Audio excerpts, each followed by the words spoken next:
Okay, so now we're moving into the vector product, but as we get started here, a quick little review. We find the determinant of a matrix, of a 3 by 3 matrix, two different ways, and you have to know how to do it by hand when we come to the cross product. You can't rely on your calculator. But one way is A, D, G. We rewrite this first column, we rewrite this second column, and then we start multiplying. And so we multiply down these diagonals. You see those diagonals? And so we do that one, and then we add that all up together. Oh, goodness. And then we multiply this way, and we subtract it away. Now, I'm not giving you a good example of how to do this because I have decided over the years I don't like that method as much.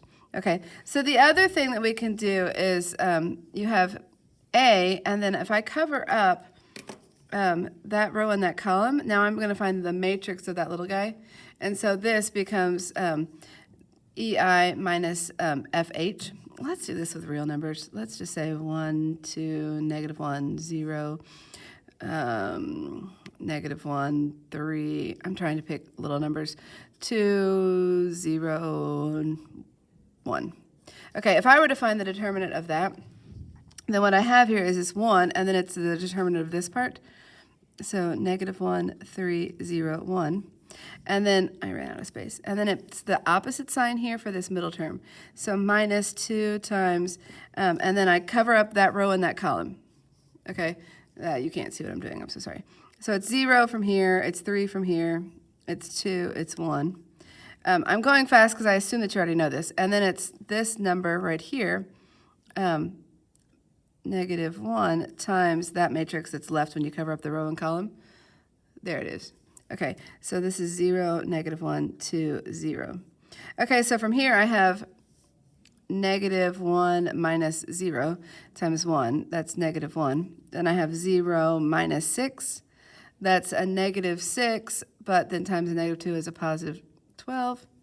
0 minus a negative 2 is a plus negative 2 times, I just said a positive 2 times negative 1 is a negative 2, and this gives me 9. Okay, so the determinant of that matrix is 9. My brain is almost on spring break, so my apologies. Okay, so that was a quick little review of matrices. Hopefully you learned that in Algebra 2 and are good to go. Okay, so then the cross product or the vector product of two vectors results in a vector.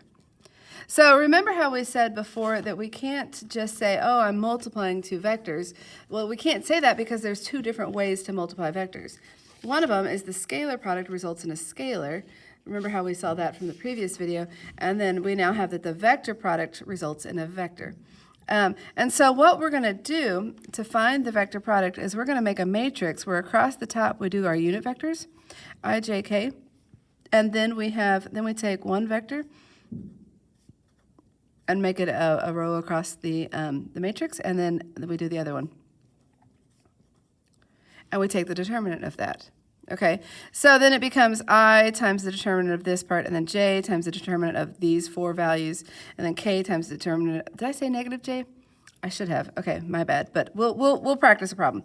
Okay, so they're saying find the cross product of these two vectors. Basically, they gave us I, they gave us a, they gave us b, and they want c, which is the cross of those two. Okay, so I'm going to come along and say, well, I, j, k across the top, 1, 2, negative 1, and then 1, 0, negative 3. So I've taken this vector, written it here, this vector, written it there. And so then it's I times, I cover up that row, that column, and I have 2, negative 1, 0, negative 3, minus j. Be careful with that. Don't lose this. This one has that minus because it's right here. That's just the rule of determinants. So then this is 1, 1, negative 3. Came from covering up that row, that column. You can kind of see. Okay, whatever. And then plus k times, I cover up everything else. This is 1, 2, 1, 0. Okay, so now we've got 6 minus 0 is 6i.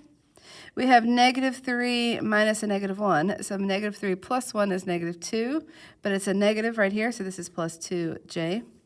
Then I have 0 minus 2 is negative 2k. Okay, so be careful with the arithmetic. The math behind it is I mean, it's sophisticated, but often people will mess up and forget how to add, so that's always painful. So this, you notice, is now a vector. So you can write it this way, or you can say that it's the vector, that C is equal to the vector 6 to negative 2. And it's also, it's any multiple of that. Anything that's parallel to this will be the cross product of those. And we're going to talk about that a little bit in the future.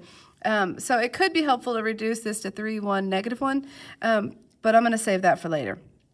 Oh, it says, write a rule for, well, here it comes. I'm saving it for right now. Write a rule for all vectors that are perpendicular to both A and B. Well, what we found here is that this, well, okay, you don't know yet that that's perpendicular. It becomes that, but hang on just a second. Let's look at this one, find the angle between these different pairs of vectors. So, if you remember from before, it's cosine of theta is equal to A dot C divided by the magnitude of A times the magnitude of C. Let me write down these values somewhere. The magnitude, let's do this. Okay, magnitude of A is going to be equal to 4 plus, well, that's 1, that's a 4, that's a 1 when I square everything, so this is root 6. Magnitude of B is equal to, this becomes 9, plus 1 more is 10, root 10.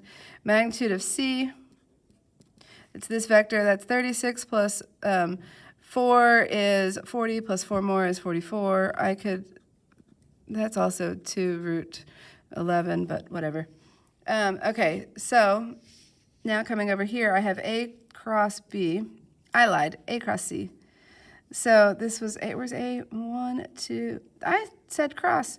Guess who's ready for spring break? I meant dot product.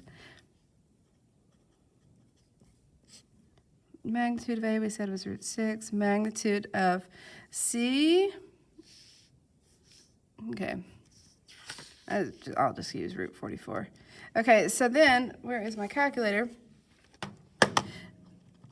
So what I have here, in the numerator, I'm going to have a 6 plus 4 plus 2. In my denominator, I'm going to have the square root of 6 times 44. This value, take the inverse cosine of that answer, and I find that this angle is about 42 degrees. Hang on just a second.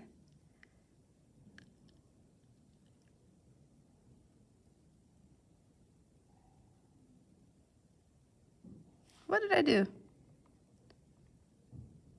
6 plus 4. Well, I might not be able to use this video. Okay, hang on. A and C should be perpendicular to each other. Did I get a sign wrong somewhere? I don't like this one. This is a negative 3 minus negative 1 becomes, well, did I copy it down right? Negative 3 minus 1 is, minus a negative 1 is plus, so that's a positive 2.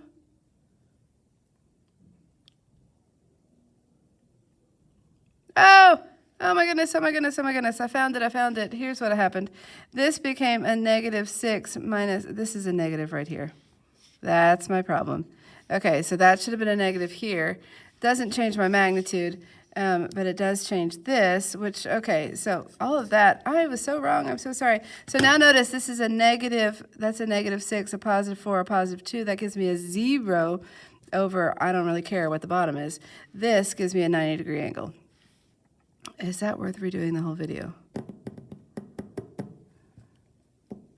I gotta go grade papers.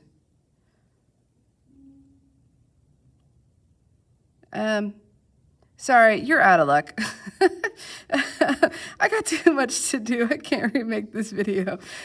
So I'll make a note that there's a mistake and see if you can catch it before I catch it. Okay, so let's look at B and C. So B and C, when I dot these, sorry, I know well aware what I'm doing, and the trolls on YouTube, sorry, deal with it.